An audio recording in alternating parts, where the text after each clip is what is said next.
I want you to think about what it means for an entire town to decide, without a vote and without a verdict, that one person doesn't deserve to be warm.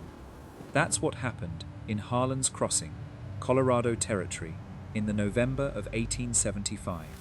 I've read the letters, I've found the names, and the longer I've sat with this story, the more I've come to believe it's not really about one widow or one man who helped her. It's about what happens to a place She when the has no people in it shame. mistake cruelty for principle. It's about who pays for that mistake.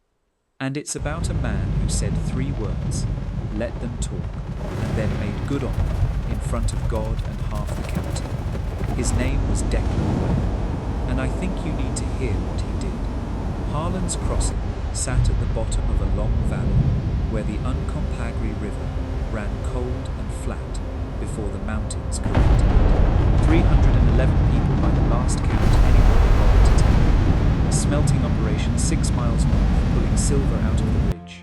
A stockyard, 2 saloons, a church with no preacher since September, and the kind of social architecture that only survives when everyone agrees not to question it. The widow's name was Lena Marsh. She had been Lena Marsh for 13 months, which was how long her husband had been dead.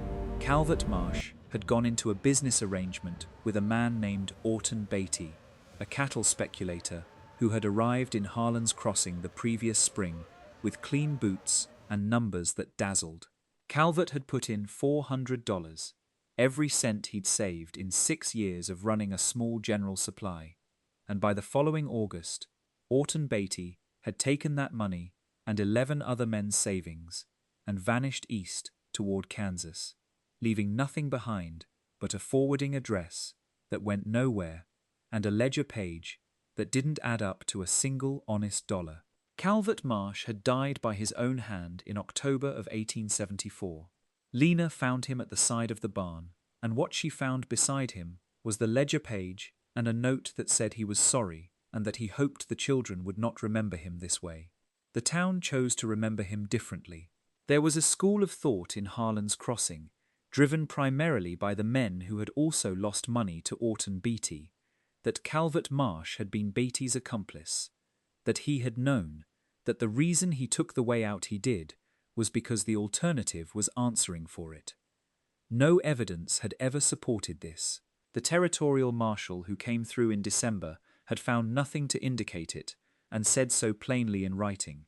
But in Harlan's Crossing, the marshal's written word was one opinion among many, and the opinion of a half-dozen men who had lost money was louder and had more time to circulate. By the spring of 1875, Lena Marsh was a woman the town had decided to know nothing about. The butcher shop extended her no credit. The feed merchant who'd sold her husband grain for years stopped answering when she came in. Women who had visited her kitchen, drunk her coffee, admired her piecing work on a Wednesday afternoon. They looked through her on a Sunday morning like she was a reflection they hadn't caught quite right. Her 2 children, a girl of 9 named Dora and a boy of 6 named Henry, started November in a house with no fire. I want to be precise about that. No fire. Not a small fire. Not a struggling fire. No fire. Lena had traded her last 30 cents worth of credit at the dry goods for flour and lamp oil, and the woodpile had gone to kindling in October's cold snap, and she had no means to purchase more because the town had decided she didn't deserve means. Declan Ware knew none of this when he rode into Harlan's Crossing on the 12th of November. He was 38 years old. He stood just under 6 feet and carried himself the way men carry themselves when they have spent years at altitude, steady, measured, not in a hurry. He had spent most of his adult life freighting supply loads between Pueblo and the mining camps in the San Juans, and in that work he had learned to read country and weather with the same eye he used for people. He had a freight wagon and 2 good Missouri mules, and a route that brought him through Harlan's Crossing 3 or 4 times a year when the passes permitted. He pulled his wagon to the freight yard by 2 in the afternoon, unloaded a consignment of dry goods for Aldous Vance's mercantile, and then went to find somewhere to eat. He was stepping down from the mercantile porch when he heard the children. They were not crying. That was what caught him. a child in distress cries. These two were past that. The girl was pulling the smaller one along by the hand, walking fast with her head down, and the boy's face had that particular emptiness that belongs to a body that has given up on expecting anything to change. They were heading up the street away from the businesses, and it was 22 degrees, and neither one of them had a coat heavy enough for what the sky was promising. Declan watched them turn off the main street. Then he went inside Vance's mercantile and asked Aldous Vance whose children those were. Aldous Vance was the sort of man who had built something decent, a real business, inventory that turned, credit books that balanced, and had decided at some point that what he'd built entitled him to a certain authority over the moral landscape of the town. He was not a cruel man by his own accounting. He was a careful man. He told Declan that those were Calvert Marsh's children and offered, without any particular embarrassment, the whole settled version of the story. The husband's fraud, the suicide, the widow's association with a thief, the town's decision. Declan listened to all of it without interrupting. "And the children," he said, when Vance finished. "What about them? They're cold." Vance shifted behind his counter. "That's her situation to manage." Declan looked at him for a moment.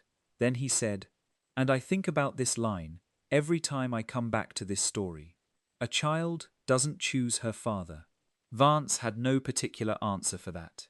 Declan bought a half cord of split firewood from the freight yard at $2.25, which was 2 days' freight wages and most of what he was carrying. He hitched it into the wagon bed and drove it himself up the street, following the track the two children had walked. Lena Marsh's house was the third property past the North Bend, a 2-room log structure with a covered porch that had seen better repairs. Smoke should have been coming from the chimney. There was none. He pulled the wagon to a stop in front of the house. He sat there for a moment, and he could see from the street that there were people watching. A man at the fence line of the next property. A woman on the opposite porch pretending not to look.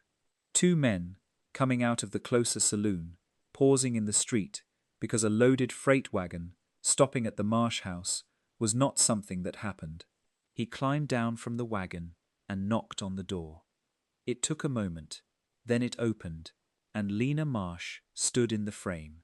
She was 31 years old, dark-haired, with a face that had gone still the way faces go still when a person has learned to spend their expression carefully. She was wearing a shawl over 2 layers of clothing, and she was not warm, and she looked at him the way she had learned to look at everyone, waiting for whatever they had come to take. "Ma'am," he said, "I've got half a cord of split pine on the wagon. I'd like to stack it for you, if you'll allow it." She looked at the wagon. She looked at him. "I don't know you," she said. "No, ma'am. Declan Ware, out of Pueblo. I freight through here a few times a year." "Why?" He knew what she was asking. He looked back at the 2 children, who had come to the window and were watching through the glass. "Because it's November, and your children look cold," he said. Her jaw tightened. He could see the calculation happening, the cost of accepting help from a stranger against the cost of another cold night, against the cost of what the street would say, against every piece of her dignity that had been stripped away over 13 months of being told she didn't deserve ordinary human consideration. "The town will talk," she said. It was not a warning. It was almost a question. Declan Ware looked back down the street at the men still watching from the saloon porch, at the woman on the opposite side who had abandoned the pretense of not watching. "Let them talk," he said. "Your children are cold." He didn't wait for an answer. He went to the wagon and started unloading wood. The wood took him 40 minutes to stack. He worked methodically. Short logs at the base for structure, longer splits above. The whole pile angled slightly back toward the wall of the covered porch to shed any snow the sky sent down. His breath made clouds. His hands went from warm to aching in the first 10 minutes, and he kept working. He didn't look at the street again. He could hear it well enough. The quality of silence that tells a man he's being observed. The occasional shuffle of boots as the audience shifted. The door opened behind him midway through. Lena Marsh came out with a tin cup of something. She offered it without speaking. It was hot water and a little dried chicory, because that was what she had, and it was the only thing of value she possessed to offer. He took it with both hands and drank it, and handed the cup back. "The children," he said. "Are they fed today?" She looked at him steadily. Enough. He could tell from the way she said it that she had not been. He went back to stacking. When the wood was done, he laid a fire himself, in the big stone hearth in the main room, showing the girl Dora where to place the smaller splits, and letting the boy Henry hand him the kindling pieces, one at a time, in a way that made the boy feel useful rather than pitied. It went up clean and bright and threw heat into the room in a way that immediately changed what that room felt like, and the boy made a sound that Declan would carry with him for a long time. Not words, not crying, just a low, involuntary sound of relief from somewhere around the level of his chest. Declan stood, set the match tin back on the mantel, and put on his coat. "That'll last you 3 weeks at a steady burn," he said to Lena, "if you bank it at night. If it runs low before the new year, I'll be back through in late December. I can bring more." She was looking at him with an expression he could not name. Not gratitude exactly. Something more complicated than that. "They'll say things about me," she said. "About us. Because you came here." "They were already saying things about you," he said. "None of it cost me anything to ignore." He was at the door when she spoke again. "Mr. Ware," he stopped. "You spent freight wages on that wood," she said. "I can see what it cost." "I don't know why you'd do that for strangers." He was quiet for a moment. Then, "A man like Orton Beatty doesn't take partners, Mrs. Marsh. He takes victims. I know that because I freighted a supply load through here the spring he was operating, and I heard what he was doing, and I know the kind of scheme that runs that way. It doesn't need an accomplice. It only needs trust and a signature on a page that doesn't add up. Your husband gave him both." He pulled his coat straight. "Your husband was the same as every other man Beatty took. The difference is, your husband couldn't live with the shame of it. That's a tragedy. It's not a crime, and it's not yours to carry." He went out the door. At the far end of the main street, in the room above the Alcazar saloon that served as Harlan's Crossing's version of a civic gathering point, 6 men had an opinion about what they'd seen. Aldous Vance was there, still in his merchant's apron. The stockyard foreman, a heavy-set man named Loomis Beck, sat nearest the window with a view of the street. A rancher called Hitch Farrell, who'd lost $200 to Beatty's scheme, had arrived breathing loud through his nose. 2 others from the investors' pool, Merritt Stokes and Claude Ashby, sat with the particular posture of men who have decided they're owed something and are still waiting to collect. The 6th was Deputy Royce Farrell, Hitch's younger brother by 8 years, who wore his badge with the careful importance of a man who received it recently enough to still feel its weight. "Where's a freighter?" Aldous Vance said. "Passes through a few times a year. He's not a man with connections here." "He spent money on her," Hitch Farrell said, "in front of this whole street." "That's his business," Merritt Stokes said, though he said it the way men say things they don't believe. "He told me the children looked cold," Vance said, in a tone that invited some commentary. Loomis Beck turned from the window. "Somebody ought to have a conversation with Mr. Ware." Royce Farrell's hand went to his badge in that reflexive way. "I could go speak to him." There was a silence at the table. The men looked at each other in the particular way of men deciding whether to put a name to what they're doing or leave it unnamed and therefore easier to live with. "Don't run him off," Aldous Vance said finally. "Just make him understand the situation." Royce Farrell went down the stairs. He found Declan Ware at the freight yard, settling his mules for the night. Declan heard him coming and didn't turn around. He finished measuring out the grain for the closer mule and set the feed bucket down and then turned. He took in the deputy's badge. He took in Royce Farrell's age, 26 maybe, with the kind of face that had made up its mind about more things than it had earned the right to yet. "Mr. Ware," Royce said. Deputy. You spent some time this afternoon at the Marsh property. Declan looked at him. I did. Town's taken a position on that family. I know. Royce shifted his weight. Then you understand why that puts you in a complicated spot. Declan turned back to the second mule and checked the water barrel. Deputy, he said, without turning around, I have broken no law that I'm aware of. I purchased legal goods and transported them to a legal address and stacked them for a woman whose children were cold. If there's a law against that in Colorado territory, I'd like to hear the citation, because I've been freighting through this country for nearly 20 years and I never heard of one. Royce was quiet. He had not quite figured out how to have this conversation, and it showed. This isn't about law, he said. Declan turned around. Then what's it about? It's about how things work in this town. Declan looked at him for a long time. How old are you, son? Royce stiffened. That's not relevant. I'm asking because I want to know how long you've had to learn the difference between law and the preferences of 6 men in a room above a saloon. He picked up the second feed bucket. I'll be leaving in the morning. I'd suggest you go back and tell whoever sent you that I didn't leave, and that the wood is stacked, and that the fire is burning. And if that causes a problem, I'm happy to discuss it with whoever wants to ride to Pueblo and find me there. Royce Farrell stood in the freight yard for a moment. Then he left without another word. Word got back to Lena Marsh by evening. She learned of Royce Farrell's visit to the freight yard from the blacksmith's wife, who had heard it from her husband, who had been standing close enough to hear it from across a fence. That was how information moved in Harlan's crossing, not in a straight line but in a circle, returning to the person it concerned slightly altered and slightly charged.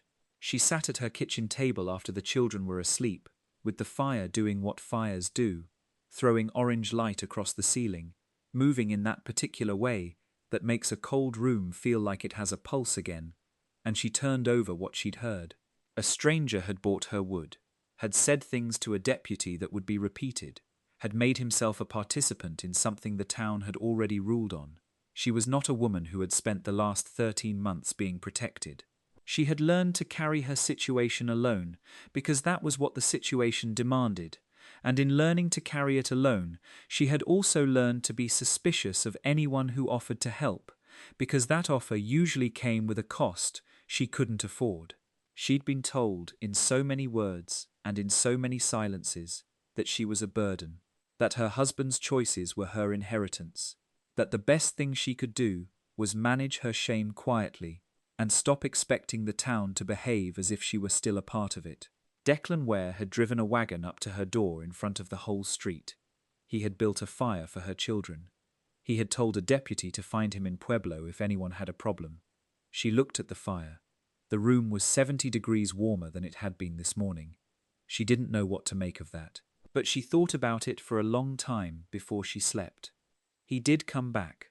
Mid-December, 11 days before Christmas, with the passes barely open and his wagon carrying a Pueblo mining supply load, plus a sideboard full of goods that weren't on any invoice. He left the mules at the freight yard.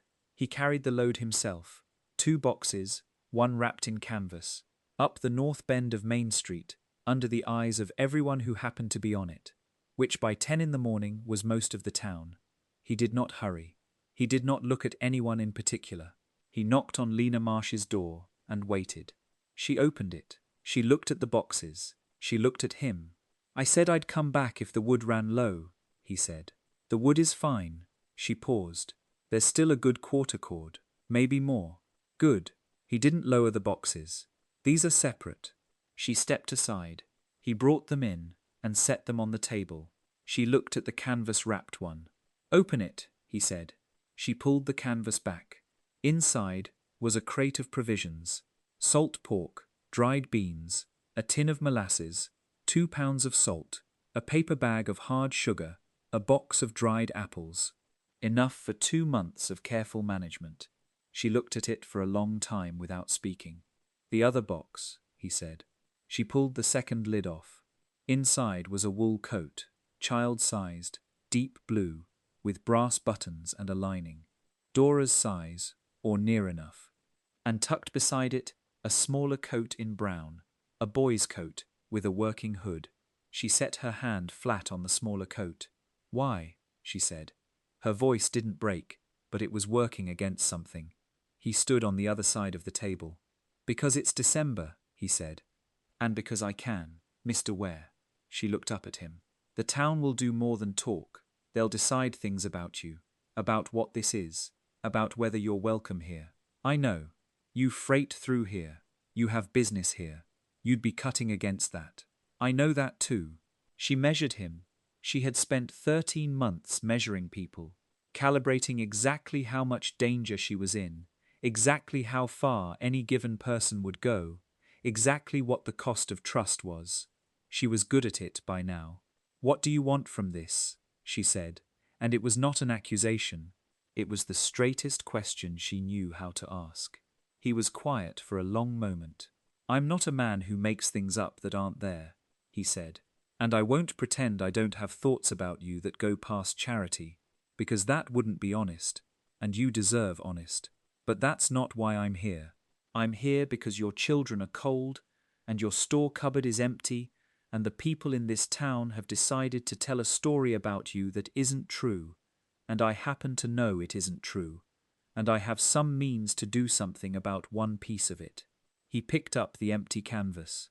"The rest of it is yours to manage, as you see fit. I'm not here to take anything over." Lena looked at the coats on the table, at the provisions, at the fire still burning from the wood he'd brought in November. "I have coffee," she said. "Real coffee. I've been saving it." Something in Declan Ware's face changed. "Not much, but enough. I'd be grateful for that," he said. They sat for an hour. Dora came in from the back room and stood in the doorway looking at the stranger, and then at the coats on the table, and her face went through several things quickly before she settled on the one that a 9-year-old has when she wants something badly but has learned to be careful about wanting. Lena watched her daughter look at the blue coat with the brass buttons. "Go ahead," she said quietly. Dora crossed the room and picked the coat up and held it. She didn't put it on, she just held it in both arms and looked at her mother. Henry came in behind her, took one look at the brown coat, and pulled it on, over everything he was already wearing. He walked 3 circles around the table. Declan watched him, and his expression was one that took a moment to understand. Not quite amusement, something quieter than that. "My father made coats," he said, to no one in particular. "In Cincinnati, before he came west. He always said the measure of a coat was whether it changed how a person walked." Henry stopped walking and looked up at him. "How do I walk?" he said. "Like a man with a coat," Declan said. The boy considered this seriously. Then he walked 3 more circles. Aldous Vance saw Declan Ware leave the Marsh house that afternoon. He was behind the glass of his own mercantile, watching, the way he had watched from behind glass for 13 months, the way the men of Harlan's crossing had watched from behind glass, while a woman and 2 children went without heat in November. He saw Declan come down the porch steps and start back toward the freight yard. He saw the set of the man's shoulders. He saw that Declan did not look at the mercantile, did not look at anyone, just walked. Aldous Vance stood behind his glass for a while after that, with a feeling he could not immediately name. He would name it later, in the account he eventually wrote in the back pages of his inventory ledger, not for anyone to read but because it needed to go somewhere. He called it the particular shame of watching a stranger do what a town should have done in October of 1874. He closed his ledger. He did not reopen it that day. Declan Ware stayed 2 days this trip, longer than his freight schedule required. He made no secret of it. He came back to the Marsh house the second evening with a haunch of venison he'd traded a box of Pueblo matches for at the butcher shop. The butcher, a man named Pell, had taken the matches without much conversation and handed over the meat without looking at the address it was going to, which was its own small statement about the direction things were moving. The second evening he helped Lena bank the fire for the night and showed her a trick with green wood packed behind the splits. The green wood holds heat longer, burns slower, keeps the coals through a cold night. It was something his father's supplier had told him when he was 19, working his first winter route.